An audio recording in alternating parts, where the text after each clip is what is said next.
I've never seen anything like this. This is sensational stuff. Bom dia, bem-vindos a mais um Ponto Break. Vamos começar com o rescaldo dos jogos de ontem que nós tínhamos para a última edição do Ponto Break. Tivemos saldo positivo, acertamos praticamente em todos os jogos. Tivemos vários jogos de emoções fortes, como foi o jogo da Belinda Bencic, a Paula Badosa. Tivemos também o jogo do Johnny Isner contra o Francis Tiafoe, que também foi um jogo interessante de acompanhar e que podia ter um desfecho diferente do que teve, mas mesmo assim foi interessante para quem conseguiu acompanhar o jogo, ver o jogo e perceber o que aconteceu para o Tiafoe não ter conseguido vencer o John Isner, que se portou muito bem, fez um bom jogo, principalmente do capítulo do serviço, subida à rede. Mas vamos começar com uma outra notícia que não estava no ponto break de ontem, que é a Laura Pigossi, que basicamente é a número 212 do ranking WTA, mais conhecida pela sua medalha de bronze olímpica no Tóquio de 2020. A brasileira de 27 anos, que até esta semana nunca tinha vencido qualquer encontro em quadros principais do WTA, derrotou nos quartos de final a ucraniana Diana Yamstrenska, 102 de hierarquia e antiga 21ª do ranking mundial por 6-2, 4-6 e 7-6, num encontro que chegou a salvar 3 match points. Temos aqui uma jogadora que está a viver também um conto de fadas, não é? Nunca tinha vencido um encontro no quadro WTA e de repente aparece aqui já numas meias finais do torneio. É sempre uma notícia que merece ser partilhada. Depois temos, lá está, alguns jogos interessantes que aconteceram no dia de ontem e já vamos falar sobre alguns. Vamos começar com o jogo da Belinda Bencic, que parecia que iria perder o jogo porque perde o primeiro set e depois perdeu o primeiro set por 6-4 e teve a perder por 4-2 o segundo set e parecia que já não havia recuperação possível e de repente entra num estado de graça e consegue virar 7-6 e 6-4 em mais de 2 horas e meia de batalha. Foram praticamente 2 horas e 47 minutos. Foi, para quem conseguiu acompanhar o jogo, foi um jogo muito interessante de se acompanhar. A Paula Badosa diminuiu o ritmo de jogo, começou a colocar menos primeiras bolas e a Belinda Bencic fez uma recuperação monumental e fica aqui esse dado para futuros jogos, porque a jogadora suíça tem essa capacidade de recuperar desvantagens. Depois lá está o jogo do John Isner contra o Francis Tiafoe. Tivemos um John Isner que ganhou o primeiro set, sem espinhas. Tivemos no segundo, mas no primeiro set é preciso salientar que os dois jogadores tiveram 3 breakpoints, só que o Francis Tiafoe nunca converteu nenhum dos breakpoints que esteve disponível. O John Isner converteu em 3 breakpoints que esteve à disposição, principalmente ali numa zona de maior pressão, que o Francis Tiafoe servia para o 10º jogo, servia para fazer o 5-5. Sabemos que aí há uma carga muito grande e emocional, e acabou por ceder, e o John Isner acabou por ganhar então o primeiro set. No segundo set, uma recuperação.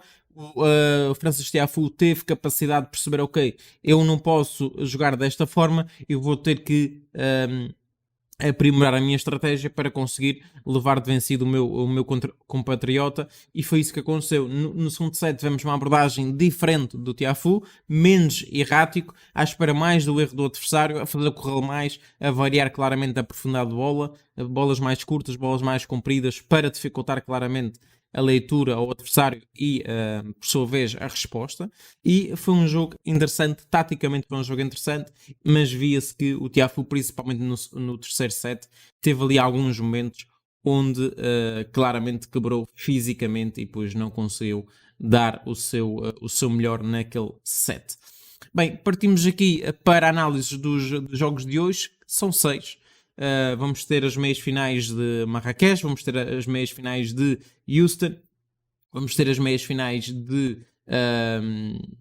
Charleston e vamos ficar por aqui em termos de torneios, e depois lá está, já deixo aqui assente que depois vamos analisar o quadro principal do Monte Carlo, falar dos principais, aquele vídeo típico, mas deixo isso para mais tarde.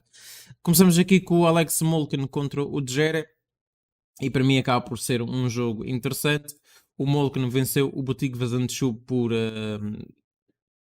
4-6, 6-3 e 6-4. Perdeu o primeiro set, mas depois conseguiu virar. O Djere deu um corretivo ao Musetti por 6-3 e 6-2.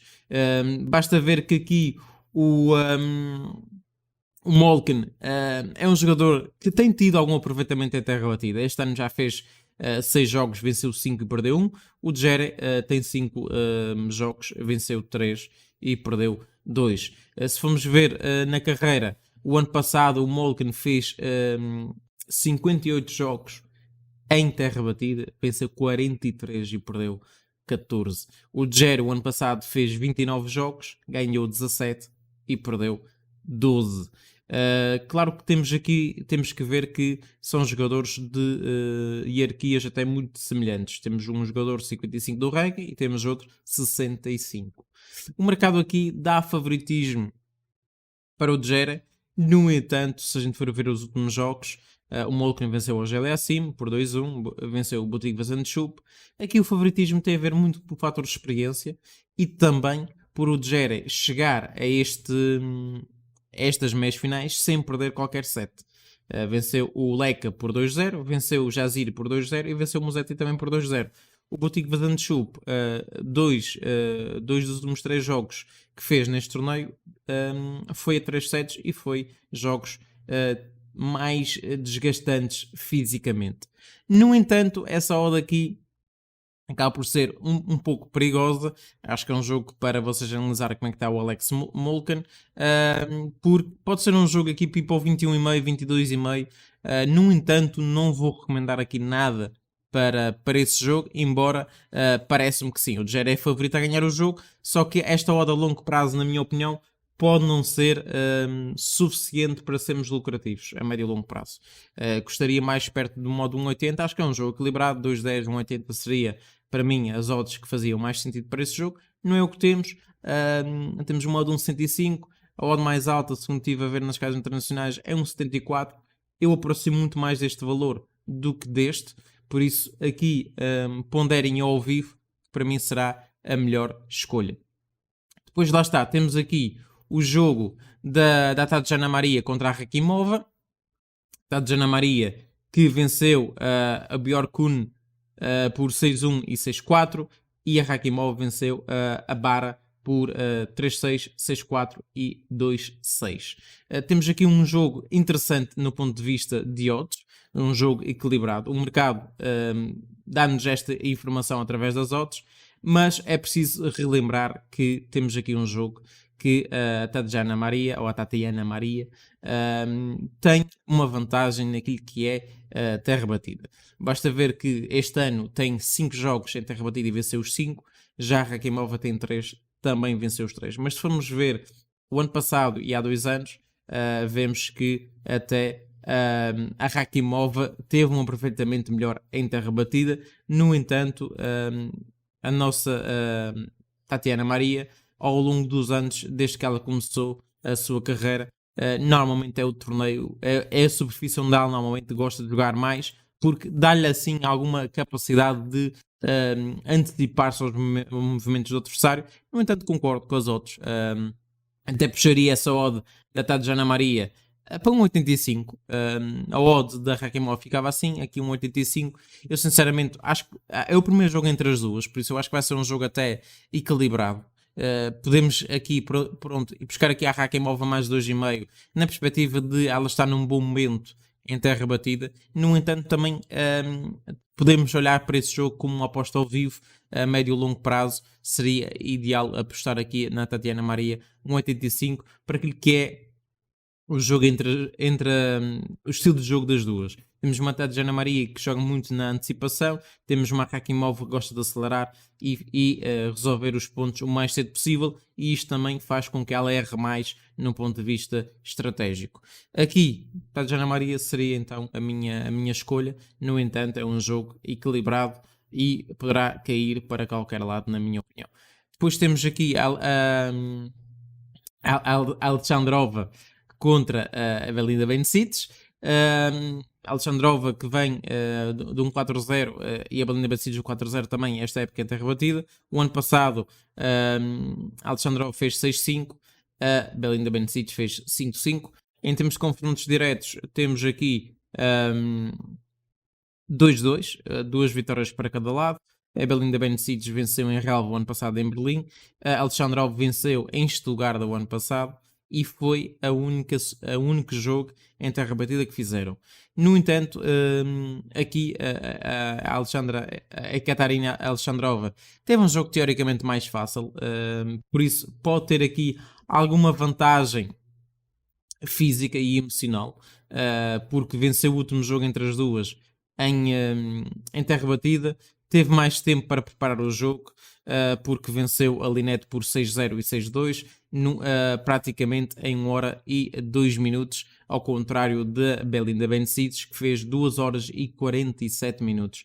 Este fator faz com que eu olhe com alguma desconfiança para esta odd da Belinda Bencic. Aqui tentaria buscar alguma coisa como o mais 2,5 ou 3,5 da Alexandrova, na perspectiva de a Belinda Bencic ter aqui algum desgaste físico e poderá ter algumas dificuldades em fechar o seu jogo. No entanto, lá está, isso quando acontece também temos que ver que a jogadora que se sente mais débil fisicamente vai tentar, lá está, resolver o jogo o mais cedo possível para não entrar nesse estado onde o corpo acaba por ser o seu próprio inimigo. Por isso aqui é preciso ter algum cuidado. No entanto, acho que essa odd está baixa, devia estar ligeiramente mais alta, para que também são os bons resultados da Alexandrova em terra batida. Depois temos aqui a Amanda Anisimova, que é um jogo, na minha opinião, interessante, porque temos aqui uma Amanda que vem do 4-0 este ano em terra batida, a Jaber vem de 3-0. O ano passado, por exemplo, a Anisimova fez 9 jogos, venceu 4, perdeu 5. Já a Jaber, o ano passado, fez 17 jogos em terra batida, ganhou 13 e perdeu 4. Terra batida, superfície lenta, privilegia a estratégia, a parte tática, não tão, nem tanto a técnica, embora também seja importante, e a parte física. E aqui há um favoritismo para o lado da Jaber por causa disso mesmo. É uma jogadora muito mais, varia muito mais o jogo, é uma jogadora que vai colocar muitas dificuldades. É o primeiro jogo entre as duas.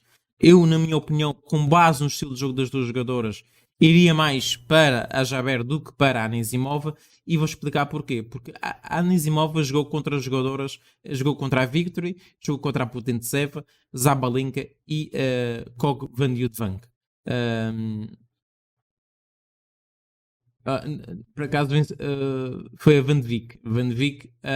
Não foi a Van Jutvank, foi a Van de Beek que venceu 6-1 e 6-2. O que é que essas 4 jogadores têm em comum? São jogadores de superfície rápida. Por isso é normal que ela tenha tido alguma vantagem, porque a Anisimova também é uma jogadora de superfície rápida, só que se adapta muito melhor a uma superfície mais lenta do que essas 4 adversários com quem jogou. A única jogadora que criou algumas dificuldades foi a Zabalenka, porque também sabe se adaptar muito bem a uma característica mais lenta na superfície, sabe o que é que tem que fazer e o que é que não pode. De resto, a Van de Beek, a Putintseva e a Victory são jogadoras que querem acelerar os pontos, e a terra batida não ajuda nesse aspecto. Depois temos uma Jaber que venceu uma Kalinina, que jogou muito bem. A Kalinina acabou por vencer por 6-3 e 6-2. Depois venceu a Begu e venceu a Navarro. Temos aqui a Kalinina e Navarro, são duas jogadoras que têm bons apontamentos em terra batida, por isso parece-me que aqui a Jaber tem o favoritismo, e o mercado também indica isso, embora seja pouco, seja aqui uma diferença de 6 ticks, mas iria na vitória da Jaber, pelo estilo de jogo que tem, vai dificultar muito a Anisimova, na minha opinião. Depois temos aqui o jogo do Nick Kyrgios contra o Opelka, que para mim vai ser um jogo interessante. O Kyrgios, como sabem, beneficiou do walkover, não é? Ia jogar com o Mu e o Mu acabou por dar o walkover, por isso não jogou a jornada passada, os quartos de final, vai diretamente para as meias finais, teve mais tempo para descansar. O Opelka teve um jogo contra o Gruer, venceu por 6-3 e 7-5 em 1 hora e 18 minutos, um jogo onde, lá está, o americano não teve dificuldades, colocou 61% dos primeiros serviços, ganhou em termos de primeiros serviços 71% dos primeiros serviços e acabou aqui, por acaso estou a analisar ao contrário, venceu 82% dos primeiros serviços e 58% no segundo e colocou em 67% das vezes o primeiro serviço, 4 aces. Claro que aqui a terra batida não é muito propícia a ases, no entanto, mesmo assim 4 ases até é bom. O problema do serviço do Opelka é o kick que a bola leva. Eu estou a ver o Kyrgios, a não ser que ele defenda muito atrás da linha de fundo, a bola a ir mais ou menos para a altura da cabeça e ser difícil, o golpe ser dificultado. No entanto, acho que esta odd do Nick Kyrgios a 1,55 é uma odd extremamente perigosa, porque é verdade que ele está num bom momento, mas sabemos quem é o Kyrgios, sabemos como é que ele se comporta em momentos de maior aperto e sinceramente acho que vai ser um jogo mais demorado. No entanto, não há odds aqui mais o 2,5, 1,55 não é o modo que eu gosto. Temos aqui, por exemplo, o mercado já mete a linha no mais 23,5 na perspectiva de ir a 3 sets, porque mesmo seja tie-break também pode ser, mas mesmo assim parece-me que não faz sentido o 21 e o 24,5 estarem mesmo odd. Há mais para o lado do 23,5 acabar por ser vencedor do que o 24, embora perspectiva-se um tie-break para isso acontecer, não é? Porque aqui basta um 7-5, 7-5, aqui precisa um tie-break. São coisas diferentes. Aqui é um jogo ao vivo, sinceramente. Eu não gosto muito do Nick Kyrgios. Como já disse, acho que é uma odd relativamente baixa. O último jogo entre os dois foi em Toronto e quem ganhou foi o Opelka. Por isso é preciso ter este cuidado. O Opelka, nesta altura, perdeu o primeiro set por 4-6, depois venceu 7-6 e 6-4. Esta vitória moral, ainda por cima um gigante como o Opelka, que em termos de serviço a bola quica muito, tem uma forehand perigosa, eu colocaria esta odd do Nick Kyrgios mais alta, perto de um 70, um 65, pelo menos um 65, um 70. Não vejo valor nesta odd. No entanto, o cenário mais provável para o mercado é o Nick Kyrgios vencer, principalmente pelos jogos que tem feito. O Nick Kyrgios vem de uma boa vitória, tem jogado bem, venceu já jogadores como o Tommy Paul, venceu o McDonald's, mas lá está, é aquilo que eu digo novamente, esses jogadores são jogadores de superfície rápida, por isso ainda não apanhou aqui. O Opelka também é. Agora, nenhum desses jogadores conseguiu ter percentagens de primeiro serviço como o Opelka tem tido neste torneio. E isso é preciso ter sempre algum cuidado nesse aspecto. Depois vamos aqui para o último jogo, que será o jogo do John Isner contra o Cristian Garin, que é o campeão em título. Cristian Garin, que fez um bom jogo contra o Fritz. Teve ali, podia ter finalizado em 2-0, no entanto perdeu o segundo set. Teve break à frente o Garin no segundo set, mas acabou por não conseguir aguentar. Lá está a estratégia e a pressão do adversário, mas depois no segundo set ganhou por 6-3. Tivemos aqui um jogo com uma duração de 2 horas e 42 minutos. Já o Isner ganhou em 1 hora e 58 minutos o seu compatriota Francis Tiafoe. Foi um jogo, como eu disse, podia ter caído para qualquer lado. No entanto, no terceiro set, o Francis Tiafoe começou a perder por 4-1, levou ali 3-0, depois 3-1, 4-1, 4-2, 5-2, 5-3, 6-3. Aqui o que fez maior diferença, lá está, foi o aproveitamento de breakpoints.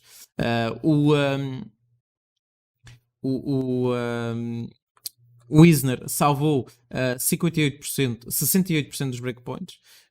Já o Tiafoe defendeu 80% dos breakpoints. No entanto, os pontos de maior decisivos o Isner conseguiu converter, principalmente no primeiro set. Os dois, como eu partilhei anteriormente, tiveram cada um 3 breakpoints. O Isner converteu o Francis Tiafoe a servir para 5-5. No momento de maior pressão, ganhou o set. E aqui foi exatamente isto.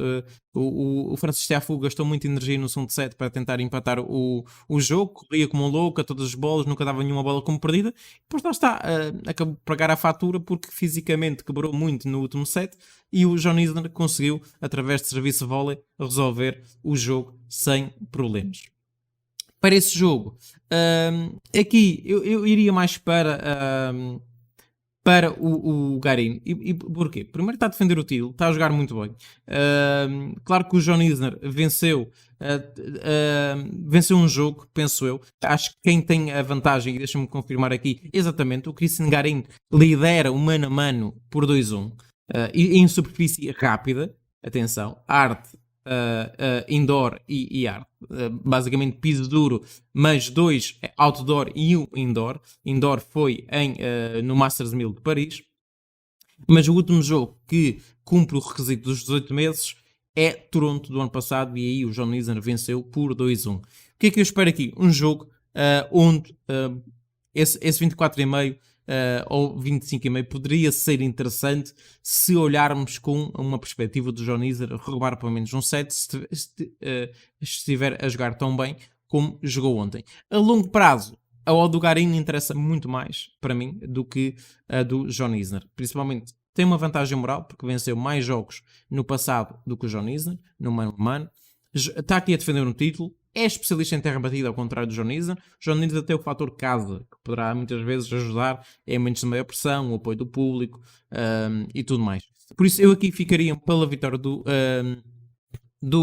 Cristian Garim e ponderaria, lá está, entrar no over games. No entanto, aqui o over games que me valia mais a pena era o 23,5 na perspectiva de ser 2 sets, mas 2 sets longos, 7-6, 7-6, por exemplo. Ou um 7-5, 7-5 também dá. Por isso, ficaria por aqui, nesse 23,5, por exemplo. Pessoal, este foi o Ponto Break. Não se esqueçam de deixar o vosso comentário. Já agora, muito obrigado pelo feedback. Tinha deixado uma sondagem para perceber qual era o vosso grau de satisfação com o programa e fiquei surpreendido com a percentagem de pessoas que gostam e acham que esse programa está a ajudar. Esse programa é para vocês, para vos ajudar. Há pessoas que não querem ser ajudadas, há pessoas que realmente estão no seu direito, mas fico muito satisfeito que haja essa satisfação e fico muito grato por isso. Pedir antes de terminar que deixem o like, subscrevam o canal, ativem o sininho e deixem os vossos comentários, que eu gosto sempre de ler, saber a vossa opinião, se concordam com a análise, se não concordam, se no meio dessas entradas todas que eu falei tem alguma outra que sugerem ou que acham que pode ser interessante para algum jogo que eu abordei, e até a uma próxima oportunidade.